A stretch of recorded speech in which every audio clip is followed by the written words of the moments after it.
तीसरी चीज वालिदैन से गुजारिश।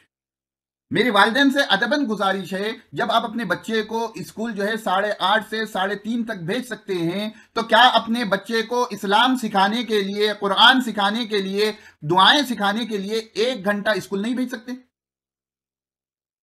तो मेरी वालिदैन से गुजारिश है, अपनी इस शरई जिम्मेदारी को समझें।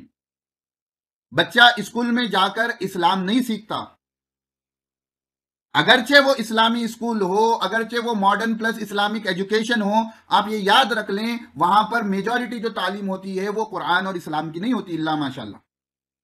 तो जब आप अपने बच्चे को 8:30 से 3:30 तक स्कूल भेजते हैं, तो आप अपने बच्चे लिए लाजिम करें कि कम अज कम मैं 1.5 घंटा असर से मगरिब नमाजों को मिलाकर मैं 1.5 घंटा अपने बच्चे को मकतब भेजूंगी।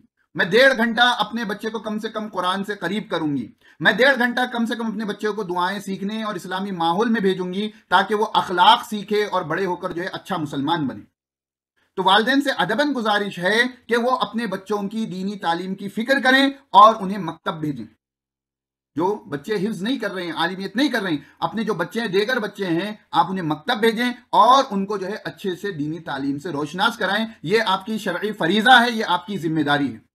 अगर आप चाहते हैं कि इस दौरे इर्तिदाद में आपका बच्चा मुर्तद ना हो, इस्लाम की नियमत से महरूम ना हो, तो यह आपकी जिम्मेदारी है कि आप अपने बच्चे को मकतब रवाना करें। माहौल बड़ा बिगड़ा हुआ है, बेहयाई का समंदर एक तरफ, इर्तिदाद का समंदर एक तरफ। तो इन तमाम जो है समंदरों की लहरों से बचने का एक ही तरीका है कि आप अपने बच्चे को मकतब भेजें और उनकी दीनी तालीम की फिक्र करें। भेजकर बरी जिम्मा नहीं हूं, आप फिक्र करें।